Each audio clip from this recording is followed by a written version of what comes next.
Hello नमस्कार दोस्तों, कैसे हो आप सब लोग। आज हम बात करने वाले हैं चैप्टर थर्ड, जो होने वाला है pair of linear equation in two variable. ठीक है, किसके बारे में बात करने वाले हैं आज हम? दो वेरिएबल के लीनियर इक्वेशन की। देखो, इसका जनरल इक्वेशन होता क्या है? a1 x प्लस में b1 y प्लस में c1 इक्वल में 0। दूसरा होता है a2 x प्लस में b2 y प्लस में c2 इक्वल में क्या होगा? 0। ये इसका होता है जनरल इक्वेशन।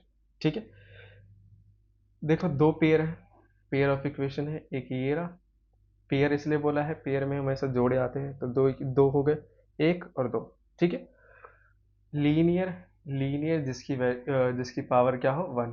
इसकी वन है, इसकी वन है, इसकी भी वन है ना। वेरिएबल की पावर वन है। कितने वेरिएबल इस्तेमाल हो रहे हैं इस इक्वेशन में? दो वेरिएबल इस्तेमाल हो रहे हैं। इनका नाम बताओ कौन कौन सा? एक एक्स और एक वाई। बस इसमें इतना ही है, कुछ खास नहीं है। ठीक है, अब मेन बात आती है यहाँ पर जानने की। एक होता है यूनिक सॉल्यूशन, है ना, यूनिक सॉल्यूशन। दूसरा होता है क्या? Infinite infinite many solution. तीसरा क्या होता है? नो सॉल्यूशन, जिसका कोई सॉल्यूशन नहीं है। यहां तक समझ आया? अब देखो, इसमें इक्वेशन होती है a1 अपॉन में a2 इक्वल में b1 अपॉन में b2, a1 अपॉन में a2 इक्वल में b1 अपॉन में b2 इक्वल में c1 अपॉन में c2। सेम इसका भी a1 अपॉन में a2 b1 अपॉन में b2 इक्वल में c1 अपॉन में c2। अब ध्यान से देखो इसमें होता क्या है। ठीक है, इसको थोड़ा ऊपर कर लेते हैं, इसका ये रहा। ठीक है, इसमें देखो होता क्या है। यूनिक सॉल्यूशन में क्या होता है? जब a1 upon a2 b1 upon b2 के इक्वल नहीं होता, इसको बोलते हैं यूनिक सॉल्यूशन। मतलब इसके कितने सॉल्यूशन आ सकते हैं? ठीक है, वन वन सॉल्यूशन आ सकता है सिर्फ इसका। ठीक है, अब देखो, जब इसमें a1 अपॉन a2 इक्वल होगा b1 अपॉन b2 के और इक्वल होगा c1 अपॉन c2 को, तो इसके कितने सॉल्यूशन आ सकते हैं? इसके आ सकते हैं मैनी सॉल्यूशन। ठीक है, अब ध्यान से देखो, a1 अपॉन a2 इक्वल होगा b1 अपॉन b2 के, पर नॉट इक्वल होगा किसके? c1 अपॉन c2 के, तो इसका कोई भी सॉल्यूशन नहीं आएगा। इसका कोई भी सॉल्यूशन नहीं आएगा, मतलब नो सॉल्यूशन। अब इसको देखो ग्राफिकली रिप्रेजेंट कैसे करते हैं। इसमें जो लाइन होगी, पहले इक्वेशन की लाइन और दूसरे इक्वेशन की लाइन आपस में इंटरसेक्ट करेगी, और यहाँ पर जो वैल्यू आएगी वो एक ही सॉल्यूशन की आएगी। ठीक है, मतलब इसका एक ही सॉल्यूशन आएगा। तो इसको जो बोलते हैं क्या बोलते हैं? इंटरसेक्टिंग लाइन, ग्राफ में जो प्रेजेंट करेगी, इसको बोलेंगे। जैसे कि एक ये पहली लाइन की ग्राफ है, ठीक है, इस वाले की मतलब ये वाली आई है लाइन, दूसरे वाले वाले इक्वेशन की भी लाइन क्या आई है? इसी के ऊपर आई है। तो इसको बोलते हैं, क्या बोलते हैं? को इंसिडेंट लाइन। को इंसिडेंट लाइन। ठीक है, इसका ग्राफ ऐसे बनेगा। इसमें क्या है? एक्स की वैल्यू ये रही, वाई की value x x1 y1 x2 y2, मतलब इसके कितने सारे क्या आ जाएंगे? वैल्यू आ जाएगी। इसके बहुत सारे वैल्यू आ जाएगी। इसमें जो एक्स वाई की वैल्यू होगी वो काफ़ी ज़्यादा होगी। ठीक है, इसलिए इसका इनफाइनाइट मैनी सॉल्यूशन। समझ आया? मतलब पहली भी लाइन की इक्वेशन दूसरी लाइन के ऊपर बनती है, उसको बोलते हैं कोइंसिडेंट लाइन। नो सॉल्यूशन में क्या होता है? मतलब ये पहली इक्वेशन है और ये दूसरी इक्वेशन, दोनों एक दूसरे के क्या जाती है? पैरेलल जाती है।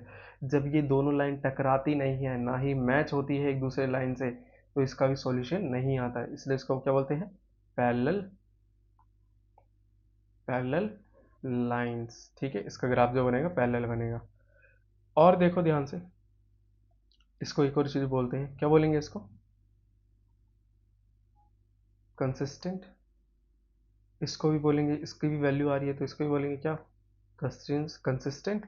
इसको बोलेंगे क्या? इनकंसिस्टेंट।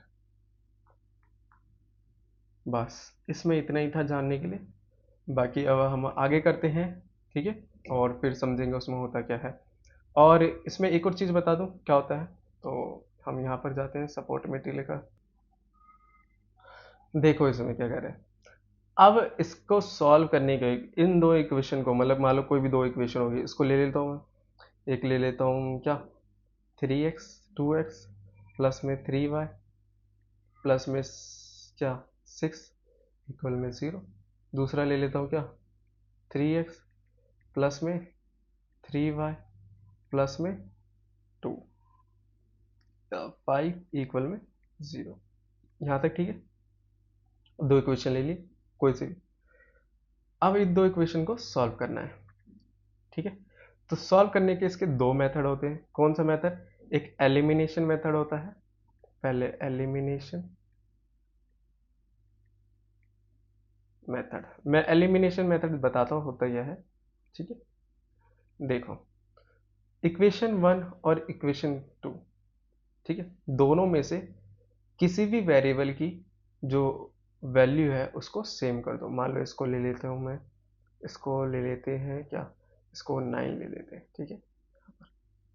किसी भी वेरिएबल की इक्वेशन वेरिएबल के कोफिशिएंट को सेम कर दो। मान लो ये रही इक्वेशन 1 इक्वेशन 2।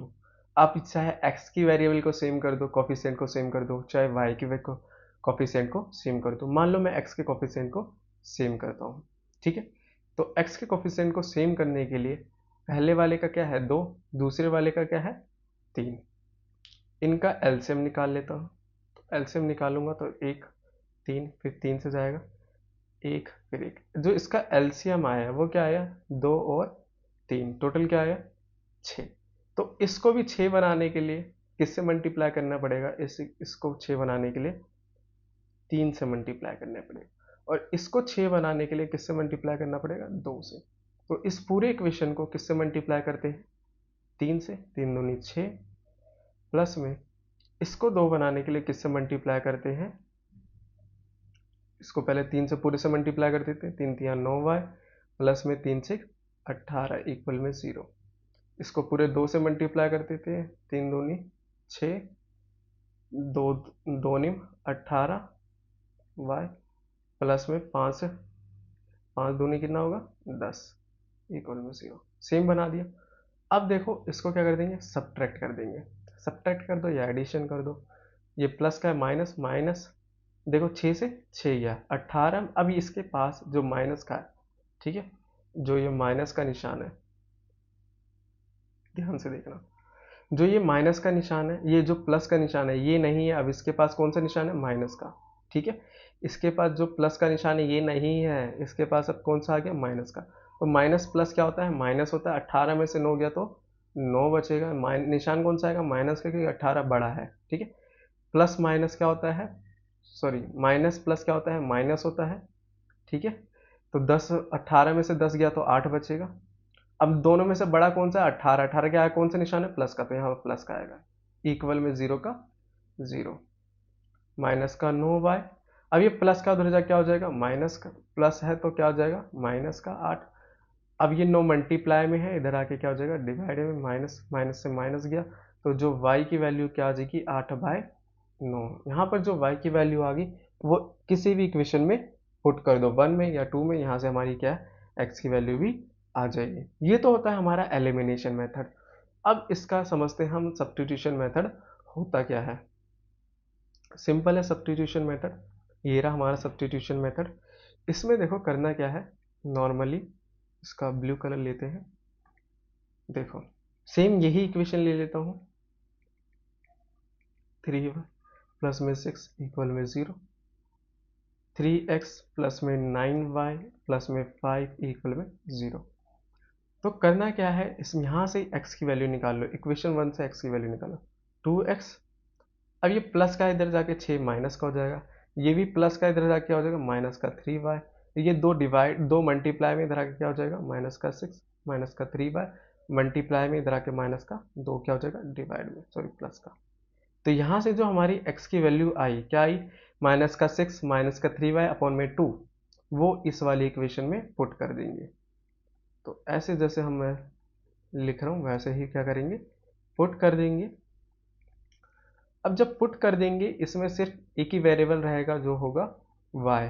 अब यहाँ से आप क्या निकाल लोगे, y की वैल्यू निकाल लोगे। जो भी y की वैल्यू आएगी वो इस वाले इक्वेशन में वापस पुट कर देना, तो x की वैल्यू भी आ जाएगी। ठीक है, कुछ भी आ जाएगी।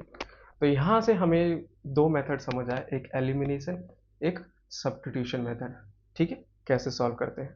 और ग्राफिकल मेथड तो आपको पता ही है, ग्राफ से सॉल्व करना होता है, तो ये अभी हम सीखेंगे कैसे करेंगे, पहले ही क्वेश्चन में वो दिया होगा। ठीक, यहाँ तक समझ आया, यहाँ तक क्लियर है। आगे चलें, आगे हम चलते हैं 3.1 करते हैं, देखते हैं उसमें क्या होता है।